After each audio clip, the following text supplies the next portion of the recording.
Hello, and welcome back to another episode of these weird fucking Pathfinder character builds that I come up with on entirely too much free time. So, if you remember from a while back, I posted a video on Lewie the Longbowman.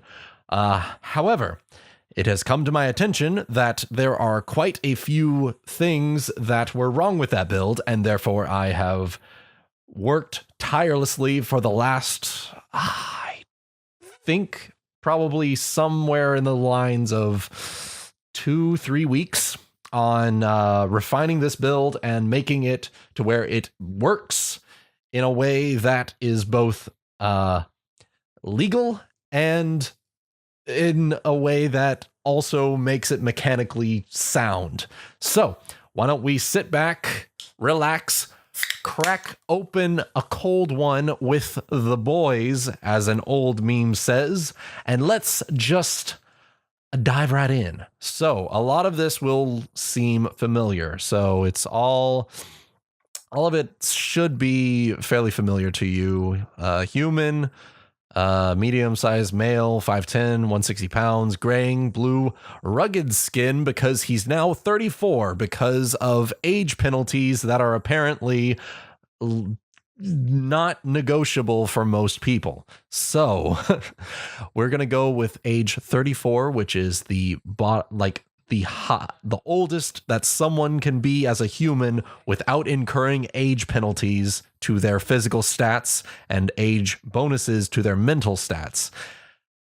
That said, we're going to be going forward with this with a roll of 4d6, drop the lowest score, and it is 14 strength, 18 dexterity bumped up with a racial of +2 dex, 8 con, 18 intellect, 12 wisdom, and 12 charisma bumped up to 13 with my level 4 ability score increase.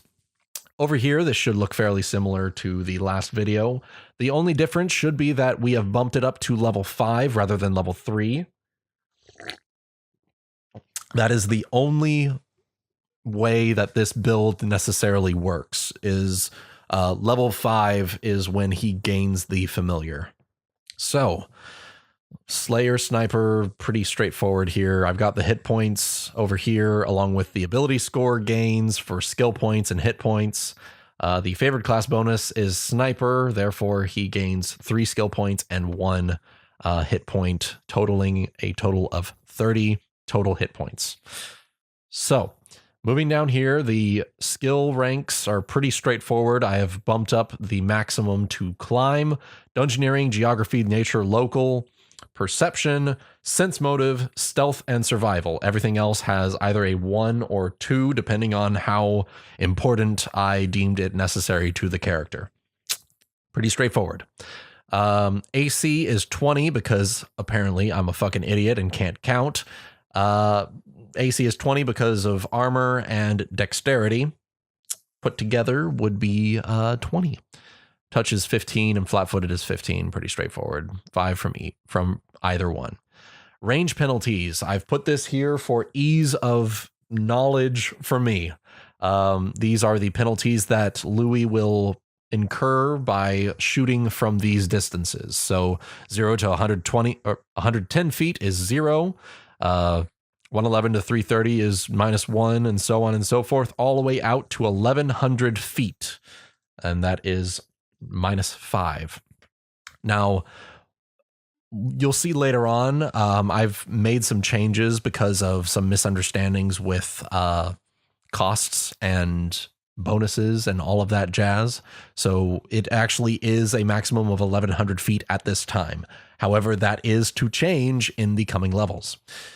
Now, down here, this has changed quite a bit since the last iteration. The main thing is the Armor Master regional trait, which lowers the check penalty of all armor by 1. So this will allow me later on to gain a mithril breastplate and use it without incurring any penalties to my dexterity and strength skills.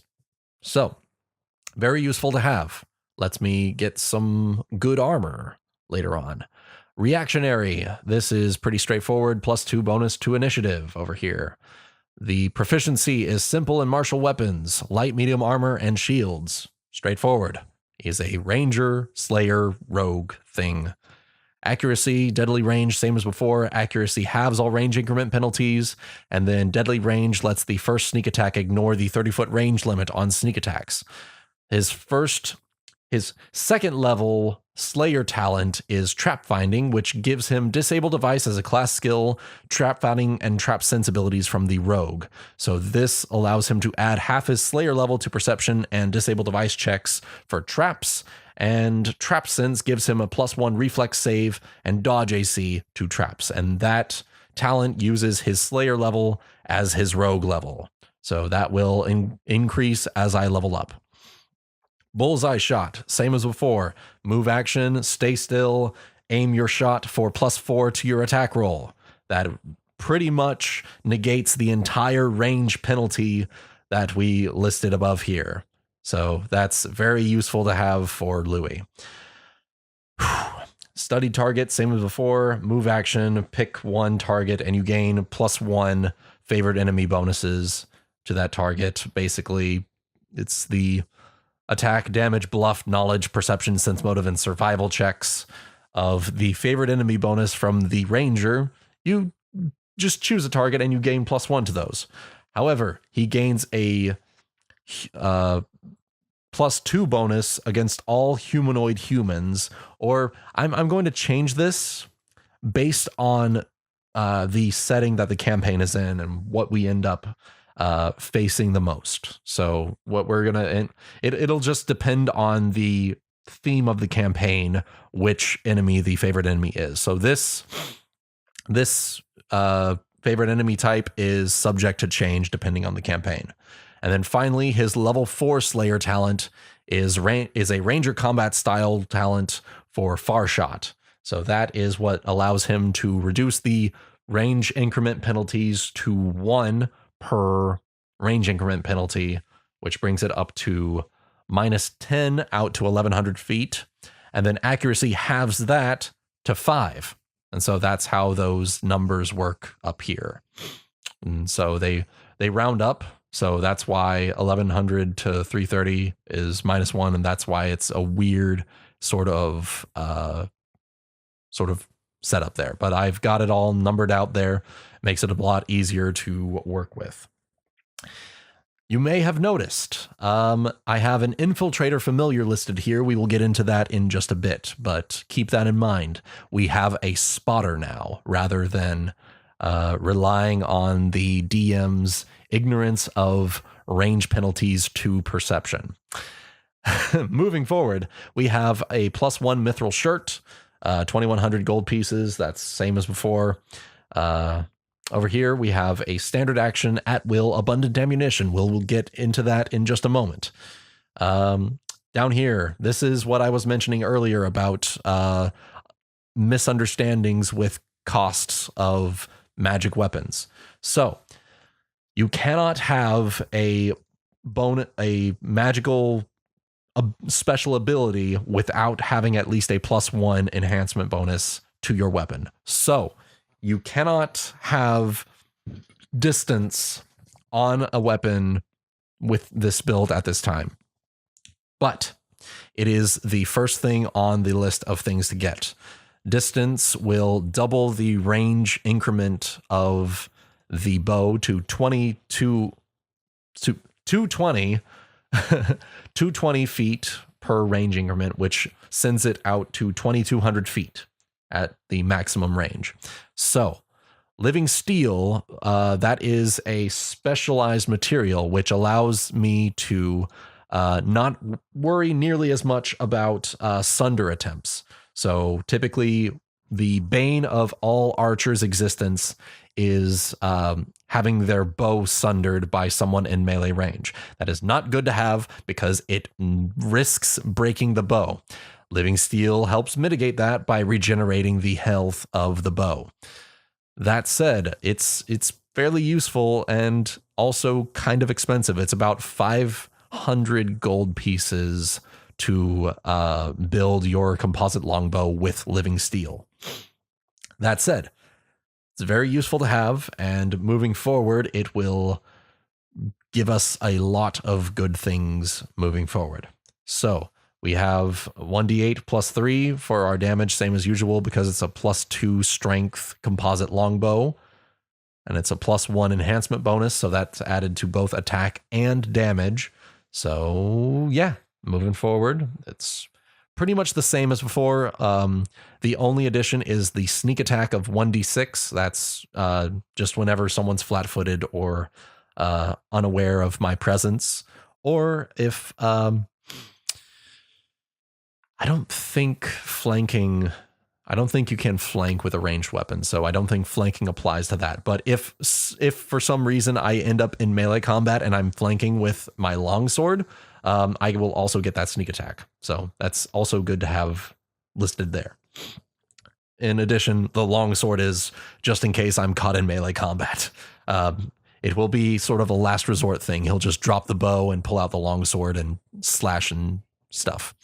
So moving down to our feats, we've made a lot of changes to this, and I will explain it one by one. So point blank shot, precise shot, same as before, +1 attack and damage rolls with ranged weapons up to 30 feet. Straightforward. Shoot into melee combat without the -4 penalty. Straightforward. Bullseye shot. Same as before. Move action. +4 to next attack roll before the end of turn. However, you cannot move. The only movement you can take is a 5-foot step. Now, bonus feat for level 3 is skill focus for knowledge dungeoneering. This adds a +3 to all of my checks, but that is useful, yes, but it's only a prerequisite to my bonus feat at level 5. Now, class 5, far shot from the ranger combat style, range penalties lowered, straightforward. Bonus feat level 5. Eldritch Heritage for the Arcane Bloodline allows you to gain the first level bloodline power at -2 to your character level. So, Arcane Bloodline gives you a familiar, such as the wizard familiar that wizards get at level 1. However, since it's at -2 to the level, it's only effective level 3. But this allows us to use a familiar rather than a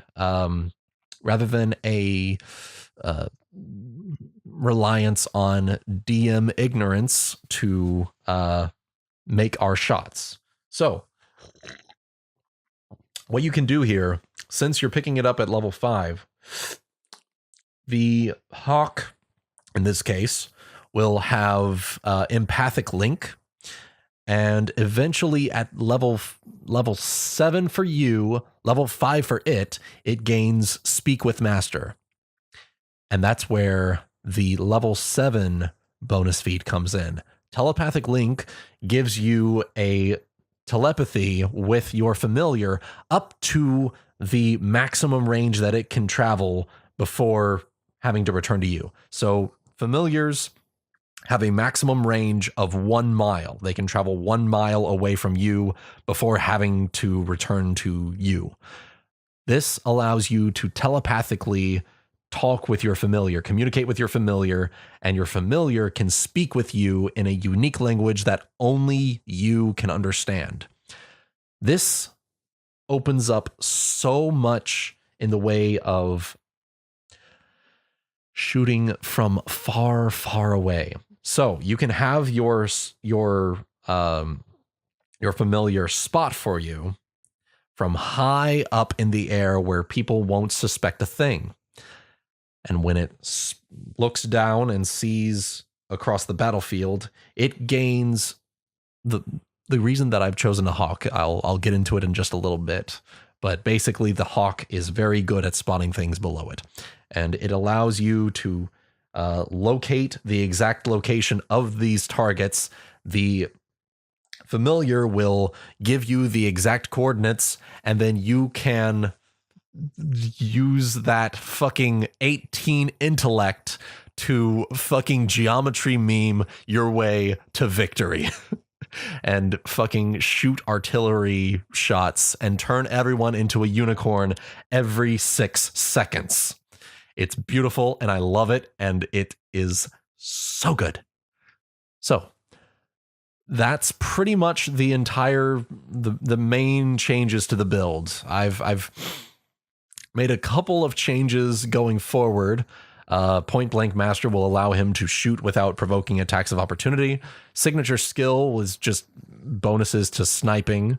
Range of combat style, improved precise shot. No one can hide from your shots if you have this, because it ignores all cover and concealment other than total cover and total concealment. So even if they're trying to like get below something, you'll just fucking peel right through that. And yeah. And then even then, a Vital Strike, you will fucking, you know what? Actually, I need to move this to level 13 because of reasons.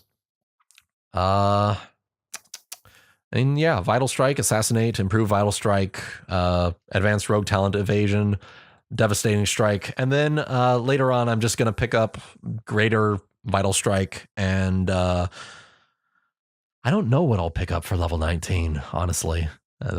Options are open for that matter. But yeah, that's the feat progression for that build.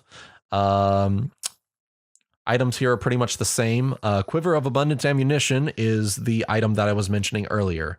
If you remember my Gunslinger Paladin from the other day, I created a character that has infinite ammunition, essentially. Abundant ammunition. You have to use a standard action, like I said up here, standard action at will, abundant ammunition for 1 minute. So 1 minute, I stick all of my arrows, or like a group of these arrows, into my quiver, and then I can fire them off. And the great thing is that these are all mundane arrows. These aren't specially crafted arrows. So I can use all of these with abundant ammunition.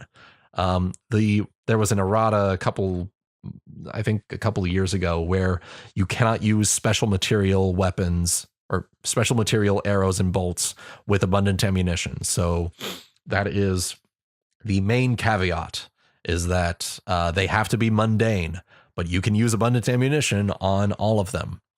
Then Familiar Satchel, that's just a thing that I pick up for carrying my familiar around for safekeeping when he's not flying around spotting for me. And yeah, I've modified the wish list here, and I've also gotten rid of the Ring of Sustenance because of it being, I needed the money for the quiver, but I think it's worth it going forward. So I have also modified the wish list here. Don't worry, we're going to get to the familiar in just a second. But the enchantments on my composite longbow, +3 for counting as overcoming DR for cold iron and silver. This is very useful for DR-based enemies. Very useful. Distance, the +1, double the range increments. Holy, +2 enchant is 2d6 versus evil, and bypasses DR good. Yes. Cyclonic is +2 enchant, and that lets shots be unaffected by wind and water, so I don't need to worry about wind when it comes to shooting. And then finally, Seeking, +1, and it denies enemies cover and concealment if I know the location. So this will allow me to eventually retrain improved precise shot to something else. Possibly Devastating Strike, for that matter, because or Vital Strike, for that matter. Yeah, I can get Vital Strike and just call it good. Yeah. But yeah, it'll allow me to free up a feat. And then, yeah. And finally, Adaptive. This is sort of like bottom of the list. You don't really need it if you don't want to increase your strength. If you're not concerned with increasing your strength, you don't need adaptive, but I've added it on there just in case. Sniper goggles. This is very important. Sneak attack from any distance. I don't need to worry about firing from outside of 30 feet. I can just keep sneak attacking from far away. Very, very useful. Mithril breastplate. I mentioned earlier the I can get my max AC bonus without a check penalty. Boots of speed. Free action. Haste for 12 rounds per day. A belt of incredible dexterity, pretty straightforward. Bonuses to dex. Weapon tattoo. It allows me to store my weapon for safekeeping, and it draws and then draw it as a free action on my turn. So what my first turn will be, almost always, is once I get my weapon tattoo, is swift action, draw out my bow, move action, move to a location that's outside of realm of effect, and standard action, abundant ammunition. That'll be my setup round, and then after that, everyone turns into a unicorn. Headband of Vast Intelligence, that increases my intellect, and it also increases my bonuses for later on against things like Quarry, things like my assassinate targets, all of this stuff that is based around intellect. It's very useful. Very, very useful. And it also makes sense that if you're shooting from that distance, you would have vast intellect for making those calculations for wind speed and all that. Braces of archery, straightforward. Competence bonus to range attacks. Amulet of natural armor, just a straightforward enhancement bonus to natural armor. And then finally, celestial armor is the best dex armor in the game, if you can get it. There is a case to be made for celestial armor to not be allowed in campaigns, because oftentimes it is pretty broken in terms of its effectiveness. But if you can get it, if your GM will allow you, it is very, very good to have, and it is the best armor for a dex-based class. So there's that. Gold left over, 408. And yeah, that is Lewie's current, quote unquote, current build at this point. So it is level 5. Now we will move on to his hawk, Seth. Or Seth for easy pronunciation here. This is something that I usually don't use animal companions, so I just picked up something from the internet, but he is a hawk. His sex is male. He is an infiltrator familiar. So that is a bit of a interesting caveat that we have to make here. So familiars that are infiltrators have some changes, most notably of which the alertness feat that you normally get with a familiar is it's only applied to the familiar. Yes. I'm sorry, I'm just pulling the familiar archetype up here just so I can clarify some things. Alertness is only provided for the familiar, not the master. The share spells ability, it only applies to divination spells. Uncanny stealth replaces improved evasion, and it just gives the familiar uncanny dodge and improved uncanny dodge. So it doesn't get it can't be flanked, and it can't be flanked, and I don't believe it can be caught flat-footed. Yeah, pretty sure that's what it is. And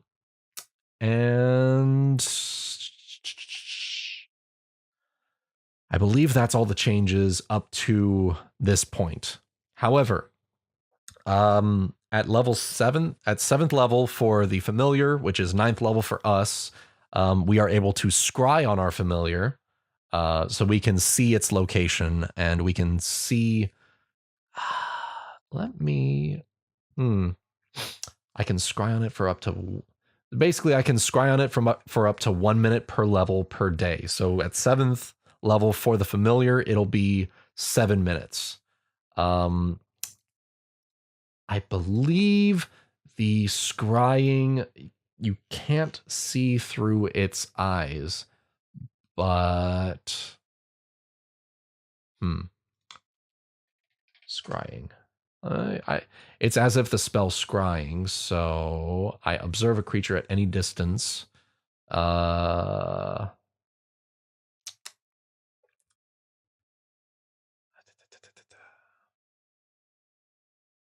Yeah.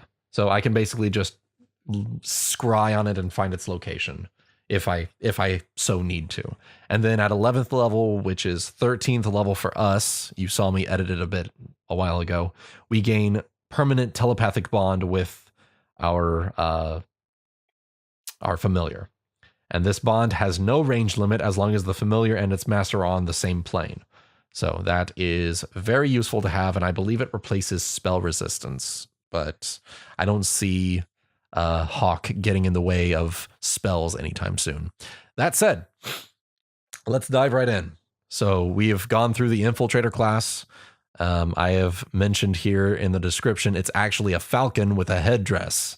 Those of you who are JoJo fans may recognize that description or not. That's up to you to decide. His effective level is 3. His size is tiny. His size modifier is 2 because of his tiny size. His hit dice is the same as Lewie's, so it's 5. That's one of the things. It's regardless of the level, it is regardless of his level, it is the character level. Yeah. So it uses the master's character level rather than the caster level, rather. So hit die of 5, the initiative modifier of 3, the spell resistance of 0, damage reduction 0, natural armor of 2 because it's a 3rd level familiar. His base speed on land is 10, swim speed is 0, and fly speed is 60 foot per round. It's very nice, very nice. I move very fast and it sees very well, as you can see from this modifier down here, but we will get into that momentarily. Its ability scores over here are based on the Hawk Bestiary. That's sort of the base thing. The only difference is the intellect, which is based on the actual familiar table. That is determined by the level of the familiar, so it will increase as we level up here. Saving throws. The thing about familiars that I've realized in building this character is that familiars are absolutely potentially the most broken thing, but I fucking love them because saving throws, they either use their saving throw or their master's saving throw. So they use all of these 552. I believe the fortitude is based on the fortitude of the master. Yeah. So 551, and then the Hawk has a base will save of +2. So that is very useful to have. His armor class is bumped up to 17 because of the natural armor, and his base attack bonus is the same as his master's. So base attack bonus of 5 gives him an attack bonus of 10 with these talons. And I've listed the calculation here. Size of +2 plus dex of +3 plus base attack bonus of +5 gives us an attack bonus of d20 plus 10. Very useful. Though I won't be using that much because he won't be in melee combat very much. CMB, CMD, 6 and 14, pretty straightforward. Now, skills. Skills are so useful with this character, or this familiar rather. The perception of the Hawk is probably one of the highest in the entire game in terms of familiar choices. A regular Hawk by itself, I've listed it down here, a racial modifier of +8 to its perception. So in total, The base modifier for the hawk is 14 perception. That's insane. It is a CR 1/3 creature. So imagine my surprise when I saw that you can put ranks into it. Based on my reading, my interpretation of the rule is that the familiar can either use its own ranks, which in this case, Seth's ranks is 20. So I've put 1 in perception, 1 in perception was the default for the hawk. The hawk has a base rank of 1 in perception, and that's how it gets plus 14. I've put 1 in I've put 2 in escape artist, 5 in swim, 5 in acrobatics, 5 in fly, and then 2 in intimidate. That's all of Seth's ranks. And so coordinating that, we have all of these, which are fucking stellar. The thing about tiny creatures is that rather than use their strength as their ability modifier for skill rolls, they use dexterity. And I found this out by looking into a long hidden FAQ, and that bumped up the modifiers for this to insane levels, and I absolutely love it. So the thing about the familiar is that they use the ranks from either itself or the ranks from Lewie. So based on the interpretation of the rules, Lewie has 5 ranks in perception, stealth, survival, and climb. Therefore, the familiar has 5 ranks in perception, stealth, survival, and climb. So the perception total for this familiar is plus 20. And getting a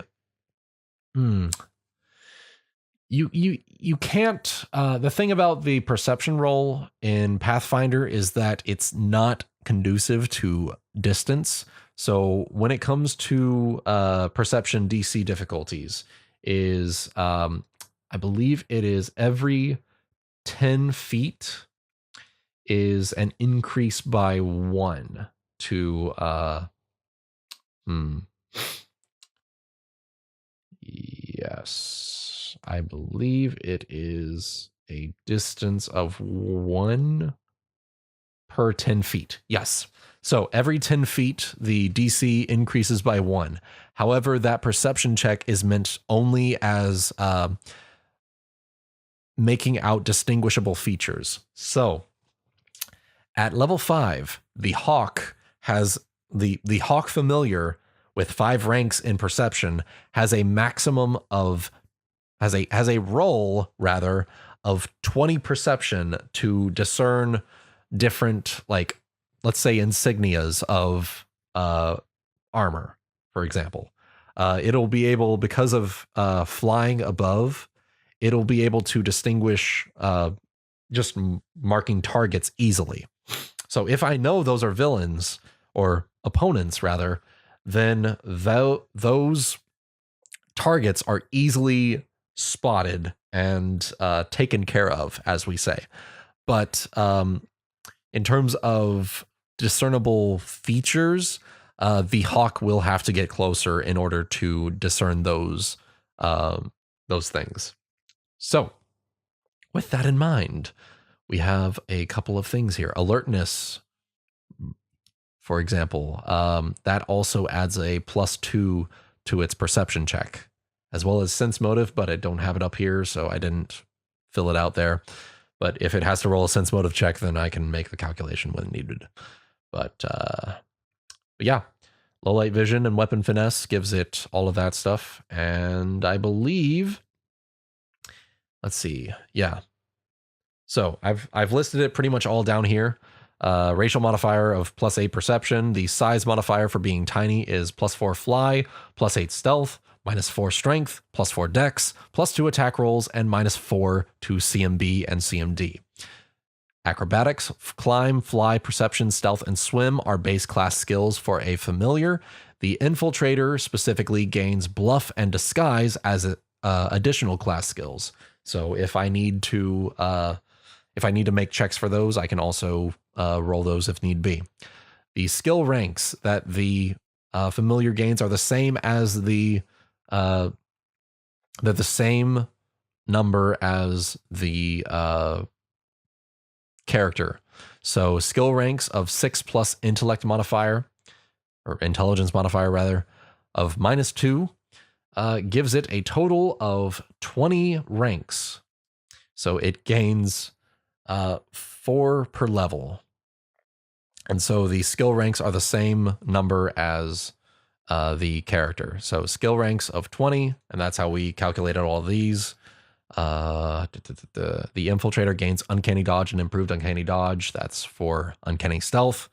5 ranks from Lewie. I mentioned that earlier. And because of tiny size, they use dex instead of strength for climb and swim, and they use either Lewie's base saves or its own, whichever is higher. And so I've pretty much made everything clear in terms of the Hawk. Now, that said, I'm not entirely certain that my interpretation of the rule is correct. This is just based upon my best interpretation of the rule. If it is incorrect, feel free to make corrections in the comments section. I will be monitoring it and making changes if need be, because I'm trying to, despite what this series may seem, I actually am trying to make these builds as legal as possible. It's just, I am merely human, and I'm trying to, I do make mistakes. I am not a computer as my college major may make it out to be, but I hope you've all enjoyed my deep dive once again into Lewie. I hope it's given you some ideas into builds that you might be interested in trying out. And yeah, if you guys have any suggestions on builds that you would like me to investigate or try building, feel free to leave them in the comments down below. The thing is, I love doing this. This is like a hobby of mine. So feel free to let me know in the comments down below. I'll just do it in my free time. And if I can come up with another build for it, then yeah, I'll make a video and explain my build. So until next time, y'all have a good one, and I'll see you later.